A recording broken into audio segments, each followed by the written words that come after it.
back. It's lovely to see you. This video is very short. It's just really a catch up with how I'm getting on with my quilt. You may remember I've done the English paper pieced washed effect, colour wash effect on one side, and then I've done like a pebble, a sea glass pebble effect on the other side. I've now got to the point where the sandwich has all been stitched and I'm now just dealing with the edges. So because I don't want bias binding, you'll see that I've actually wrapped the fabric around from the front to the back, or vice versa, depending on which side of my quilt you want to view it from. And I'm just doing my own version of slip stitching down the sides to hide everything. So join me and have a see how I'm getting on. I've got to the point with this quilt now where I've actually quilted it all to about here, all the way across, so the whole edge is now. I've left the paper in at this stage on the very edge because I want to get a nice crisp edge that lines up with the trim.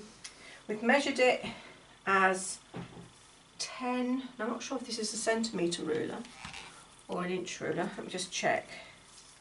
Inches, yeah, so I've measured it out from the very end 10 inches. And we've trimmed away the batting underneath. This side I haven't done yet, so the batting still needs to be trimmed away to 10 inch. So that will be done. Okay, so I'm measuring the 10 inches at the very tips of these points here. I'd measured at 10 from this point going that way. So I'm now marking it. I am using a felt tip, but it's not a pen that it won't show and it won't bleed, so it's all good. And I'm just going along and I'm measuring, making sure it's all nice and smooth and I'm happy with it. Measuring the 10, and then when I've gone all the way down doing my measuring, I can then join those two lines up together and I'll just cut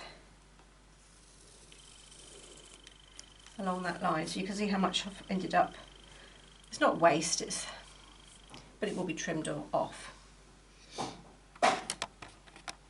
And then I'm ironing it to make sure it's nice and smooth at this point. Then I'll take the papers out and I'll tack it, and then I can carry on with my quilting stitch into this area. Now I still haven't decided on whether I should carry on with the pebble-like circles on this side on the borders, or whether I might go straight. That's still to be decided. But either way, step at a time, and I'll just carry on ironing it, pressing it, tacking it down, getting it ready. And I'm going to, once I've took the papers out here, I'm then going to hand slip stitch around each of these hexes to keep it nice and flat.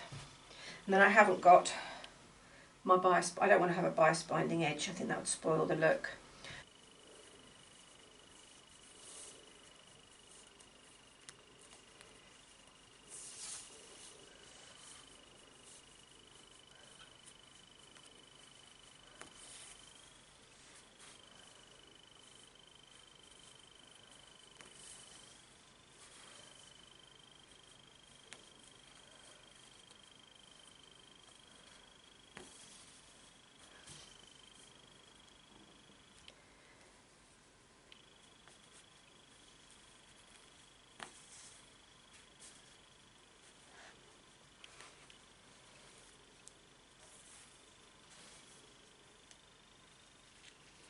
Right, this is just the tacking, just on the underside, so when I slip stitch it, it'll all stay in place. And I've done the knot quite big so that hopefully I can grab it and I can pull it out. And I'm only going to do short lengths. Big stitches, enough just to hold it down and for me to remove my pins. So I'll crack on and I'll see you again soon.